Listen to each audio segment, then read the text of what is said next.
Good evening friends. 2 நிகழ்வுகள் இந்தியாவில் நடந்திருக்கு. ஒன்று நம்ம தமிழ்நாட்டில், ரெண்டுமே ஒரு சில நாட்களுக்கு முன்பு நடந்தது தான் ஆக்சுவலாக, அல்லது இந்த மாதத்தில் நடந்தது, பிப்ரவரி மாதத்தில் நடந்தது.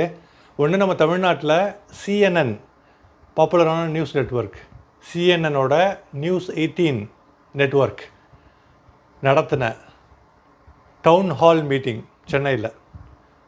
இது என்ன முக்கியமான நோக்கம், பர்பஸ் ஆஃப் த மீட்டிங் என்னென்னா, தமிழ்நாட்டினுடைய அரசியல் ஸ்டேட்டஸ் இப்போ என்ன, especially given the fact that the election is near. அப்போது என்ன நடக்க போகுது, எப்படி இருக்குது, என்ன ஸ்டேட்டஸ் அப்படின்னு சொல்லிட்டு ஒரு கலந்தாலோசித்து ஒரு பிரெயின் ஸ்டார்ம் பண்ணுறது. ஆக்சுவலாக யார் யார் கலந்துக்கிட்டாங்கன்னா, பொலிட்டீஷியன்ஸ், சீஃப் மினிஸ்டர் திரு ஸ்டாலின் அவர்கள், முக்கியமான மினிஸ்டர்ஸ், ஓகேங்களா, ஈவன் காமன் சிட்டிசன்ஸ் எல்லாம் கலந்துக்கிட்டாங்க. இது ஒன்று, இதில் நடந்த ஒரு சுவையான நிகழ்வு ஒன்று. இன்னொரு நிகழ்ச்சி என்னென்னா, இந்தியாவில் ராஜஸ்தான் வட மாநிலத்தில் எஜுகேஷன் மினிஸ்டர் திரு மதன் திலாவர் அவர்கள் ஒரு ஈவெண்ட்டில் ஒரு ஸ்டூடெண்ட்டோட கலந்துரையாடிய போது நிகழ்ந்த ஒரு நிகழ்வு. ரெண்டும் தான் இப்போ நான் பேச போகிறேன். அதில் மிகப்பெரிய பாடங்கள் இருக்குங்க. ஒரு மிகப்பெரிய ஒரு படிப்பினைகள், things to improve, as a state, as a country. Okay, first என்னென்னா தமிழ்நாட்டில் நடந்ததுக்கு வருவோம். அந்த நிகழ்வில் நியூஸ் 18 நெட்வொர்க் CNN நடத்தின நிகழ்வில் managing editor mister Jagga Jacob, ரொம்ப வெட்டரன் ஜேர்னலிஸ்ட், ஓகேங்களா. அவர் Tamil Nadu industries minister mister TRB ராஜா, அதாவது மினிஸ்டர் TR பாலு இருக்கார் இல்லைங்களா, அவருடைய மகன் doctor Raja. Our masters degree in psychology படிச்சுட்டு PhD பண்ணவர் டாக்டர் ராஜா, தமிழ்நாடு இண்டஸ்ட்ரீஸ் மினிஸ்டர்.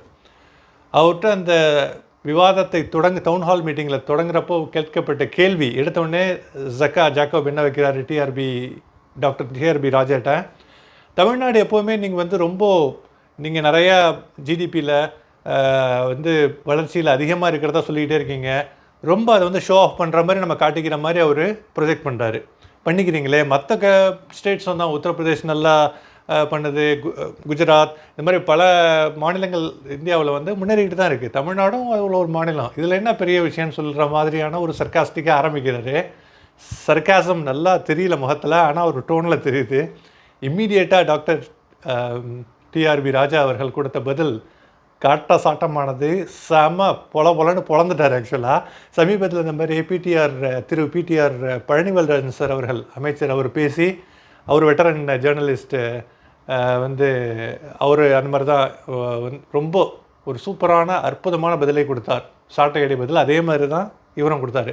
இவர் என்ன சொல்கிறாருன்னா, அஃப்கோர்ஸ் தமிழ்நாடு சூப்பராக பண்ணிகிட்ருக்கு, இந்தியாவில் 2 digit GDP production, gross domestic product வளர்ச்சி விகிதத்தை 2 டிஜிட், அதாவது 9, எல்லா மாநிலங்களும் 7%, 8%, 9%, தமிழ்நாடு மட்டும்தான் 11+% ஓகேங்களா. அப்படி இருக்கிறப்போ 2 டிஜிட்ஸில் நம்ம GDP ப்ரொடியூஸ் பண்ணுறப்போ நம்ம பெருமிதப்படுறதுல தவறே இல்லை. அப்போ அவர் சுட்டி காட்டுறாரு, நீங்கள் CNN இந்த மாதிரி நியூஸ் 18 நெட்வொர்க் மாதிரி ப்ராமினென்ட் நெட்வொர்க், நியூஸ் நெட்வொர்க் எதை ப்ரொஜெக்ட் பண்ணணும், இந்த மாதிரி கேள்வி கேட்காம நீங்கள் என்னத்தை சொல்லணும் நாட்டுக்கு, தமிழ்நாட்டை ஒரு முன்னுதாரணமாக, ஒரு ரோல் மாடலாக, எக்ஸாம்பிளரி ஸ்டேட்டாக எடுத்துக்கிட்டு மற்ற ஸ்டேட்டையும் நீங்கள் கம்பேர் பண்ணி, இந்த மாதிரி இவங்க நல்லா பண்ணுறாங்க, இந்த மாதிரி மற்ற ஸ்டேட்ஸும் நல்லா பண்ணணும்னு சொல்லிட்டு ஒரு ஊக்குவிக்கிற மாதிரி, அடுத்தவர்களுக்கு ஒரு ரோல் மாடல் செட் பண்ணி தமிழ்நாட்டையும் ஊக்குவிச்ச மாதிரி இருக்கும், மற்ற மாநிலங்களையும் நல்ல இன்னும் அதிகமாக வளர்கிறதுக்கு ஒரு உத்வேகம் கொடுத்த மாதிரி இருக்கும். அப்படிப்பட்ட டோனில் நீங்கள் செய்யாமல் உங்கள் நியூஸ் நெட்வொர்க், எந்த நியூஸ் நெட்வொர்க்காக இருந்தாலும் சரி, இப்படிப்பட்ட கேள்விகளை கேட்குறீங்களே, இதில் என்ன ஒரு அர்த்தம் இருக்குது, ஃபஸ்ட்டு போய் என்னன்னு சொல்லிட்டு இது புள்ளியியல் டேட்டாவை தெரிஞ்சுட்டு பேசுங்க. 11.11 அப்படியே அடிக்கிறாரு பயங்கரமாக. அந்த மாதிரி ஒரு பதில் நீங்கள் யூடியூப்பில் போட்டு பாருங்கள், doctor TRB Raja's answer to news 18 network Zakka Joseph. செம சூப்பராக இருந்ததுங்க. ஐ என்ஜாய்டு வாட்சிங் இட் ஆக்சுவலி. இது என்னென்னா, நல்ல படித்த நபர்கள் இந்த மாதிரி ஒரு பொது வாழ்க்கைக்கு நல்ல நாலேஜபிளாக, ஒரு நிர்வாகத்திறனோட, அப்படியே ஃபிங்கர் டிப்பில் எல்லா விஷயங்களும் வச்சுக்கிட்டு நிர்வாகத்திறன் கரெக்டாக நிர்வகிக்கிறாங்க. DMK ஆட்சியில் உள்ள திரு PTR பழனிவேல்ராஜன் சார் அமைச்சர், அவரும் அந்த மாதிரி தான் பண்ணார். இந்த மாதிரி ஆளும் கட்சியில் உள்ள DMKயில் உள்ள இப்போது டாக்டர் ராஜா அவர்களும் இந்த மாதிரி தான் சூப்பரான ஒரு சாட்டையடி பதிலை கொடுத்து அவரை வந்து அடுத்த கேள்விக்கு ஒரு சாதாரணமாக ஈஸியாக இந்த மாதிரி ஜஸ்ட் லைக் தட் கேள்வி கேட்டக்கூடாதுங்கிற ஒரு பயத்தை உண்டாக்குனார் ஃபஸ்ட்டு பதில்லையே. இது ஒன்றுங்க. இன்னொரு பக்கம் தான் நான் ஆல்ரெடி சொன்ன மாதிரி மதன் திலாவர் ராஜஸ்தானில் உள்ள எஜுகேஷன் மினிஸ்டர், கல்வி அமைச்சர். அவர் ஒரு ஸ்கூலில் போய் அங்கே உள்ள ஸ்கூலில் உள்ள நிலைமைகள்லாம் கேட்டறிகிறார் அங்கே உள்ள ஸ்டூடெண்ட்ஸ்கிட்ட. அப்போ வந்து தாமினி அப்படிங்கிற ஒரு பெண் ஸ்டூடெண்ட் வந்து அந்த அமைச்சர்கிட்ட இங்கிலீஷில் பேச ஆரம்பிக்கிறாங்க. இந்த மாதிரி ஸ்கூலில் உள்ள இன்ஃப்ராஸ்ட்ரக்சர், பேசிக்கான தளவாடங்கள், கட்டமைப்புகள்லாம் ரொம்ப கம்மியாக இருக்குன்னு சொல்லிட்டு ஆதங்கத்தோட சொல்ல இங்கிலீஷில் பேச ஆரம்பிக்கிறாங்க. அமைச்சர் வந்து நிறுத்துறாரு, இரு எனக்கு இங்கிலீஷ் எனக்கு தெரியாது, ஆக்சுவலாக ஹிந்தியில் பேசு அப்படிங்கிறாரு. இந்த இடத்துல அவர் ஹிந்தியை ஒரு ஒரு மொழிவெறிக்காக அந்த ஹிந்தியை பேச சொல்ல அவருக்கு உண்மையாகவே இங்கிலீஷ் தெரியல. ஓகேங்களா? அவரை வந்து அதுக்காக நம்ம அந்த அடிப்படையில் நம்ம அவரை வந்து ஒன்றும் இது பண்ணலை, குறை சொல்லலை. ஆனால் அந்த student Damini, she kept on reiterating, she was persistent. Sir நீங்கள் எஜுகேஷன் மினிஸ்டர், ஓகேங்களா, you should be able to be in a position to understand English. Actually இங்கே நம்மள்ட்ட நான் ஆல்ரெடி சொன்ன மாதிரி அமைச்சர்கள் டெமோக்ரஸி தான், யார் வேணாலும் போட்டி போட்டு வரலாம். பட் மினிமம் எஜுகேஷன் குவாலிஃபிகேஷன், ஒரு டிகிரி ஹோல்டர், நல்ல ஒரு கம்யூனிகேஷன், இந்த மாதிரி மினிமம் பேஸ்லைன் எலிஜிபிலிட்டி யாரும் செட் பண்ணுறது இல்லை. அங்கே தான் பிரச்சனையே.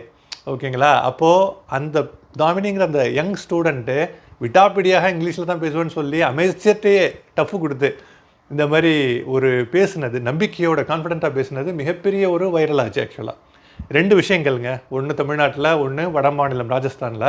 ரெண்டும் உள்ள அந்த எக்ஸ்ட்ரீம், அந்த அது கொடுத்துருக்கின்ற அந்த செய்தி, bottom line, base line message கொடுத்துருக்கு இல்லைங்களா, அது மிக சிறந்த படிப்பினைகள். நாடு எந்த இடத்துல முன்னேறணும், எந்தெந்த இடத்துல பேஸ் லைன் வைக்கணும், எந்தெந்த இடத்துல வந்து நம்ம நியூஸ் சேனல்லாம் எப்படி நடந்துக்கணும், ஒரு மாஸ் மீடியா நியூஸ் சேனல்லாம் எப்படி நடந்துக்கணும், எதை ப்ரொஜெக்ட் பண்ணணும், அமைச்சர்கள் இந்த மாதிரி உள்ளவர்களுக்கெல்லாம் மினிமம் கல்வி தகுதி வைக்கணும், இந்த மாதிரி பல படிப்பினைகளை இந்த 2 நிகழ்வுகளும் தந்துவிட்டு போயிருக்கின்றன. நீங்கள் என்ன நினைக்கிறீங்க?